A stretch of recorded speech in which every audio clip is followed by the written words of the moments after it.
नमस्कार शेतकरी मित्रांनो स्मार्ट फार्मर युट्यूब चॅनल मध्ये आपले सहर्ष स्वागत. आज आपण टरबूज पिकाच्या प्लॉटवर आलेलो बघू शकता. 5 एकर टरबूज लागवड चालू आहे. तर पूर्ण प्लॉट आता रोप आणलेलं होतं. म्हणजे कसं बियाणं लागवड झालं की 7-8 दिवस उगण्यासाठी खाऊन जात असतं. तर रोप लागवड झाल्यानंतर ते 2 ते 3 दिवसात सेट होऊन जात असतं. आणि त्याच्यानंतर आपल्याला म्हणजे जी प्रोसिजर असते, ड्रिंचिंग असतं, फवारण्या असते, ते लवकर होत असतात. त्याच्यामुळे आपलं जे 75 दिवसात टरबूज येणार असतं ते 60, 65 किंवा 70 दिवसात येऊन जात असतं. शेतकरी मित्रांनो अशा पद्धतीने लागवड चालू आहे. लागवड करत असताना आपल्याला जो बेड असतो बेड चांगल्या प्रकारे ओला करून घ्यायचा आहे. ओला झाल्यानंतर काय असते म्हणजे डेगो असतात ते पूर्ण प्रकारे घेऊन जात असतात. अशा पद्धतीने आपल्याला लागवड करत असताना आता हे जे आपल्याला इथे लागवड केलं रोप ओला एकाने जागा पाहून घ्यायची नसेल तर आपल्याला चांगल्या प्रकारे ओली करून घ्यायचं आहे बेड.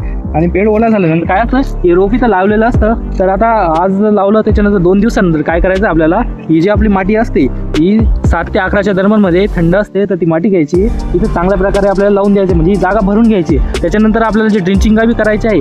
तर आपल्याला त्या ड्रिंचिंग अशा करायचं आहे की आपलं म्हणजे नोझल असतो नोझल काढून घ्यायचा आहे. आणि प्रत्येक झाडाला 1-1 ग्लास म्हणजे 3 ड्रिंचिंग आपल्याला नोझल काढून करायचं. ड्रिपद्वारे आपल्याला पाणी नियोजन व्यवस्थित करायचं आहे. म्हणजे जास्त पाणी द्यायचं नाही. गाईची जमीन असली तर आपण अर्धा-1 तास जरी पाणी दिलं म्हणजे रोपापर्यंत पाणी गेलं तरी चांगल्या प्रकारे आपल्याला ब्रीडिंगचा प्रॉब्लेम येत नाही आणि शेतकऱ्यांचा बुरशीचाही प्रॉब्लेम येत नाही. अशा पद्धतीने आपण जर नियोजन असो किंवा खत नियोजन असो फवारणी नियोजन असो आपल्याला ह्या चॅनलवर पाहायला मिळेल. तुम्ही जर नवीन असाल आपल्या चॅनलला सबस्क्राईब करून घेणे. त्याच्यावर एक वेळेस पूर्ण प्लॉट दाखवा.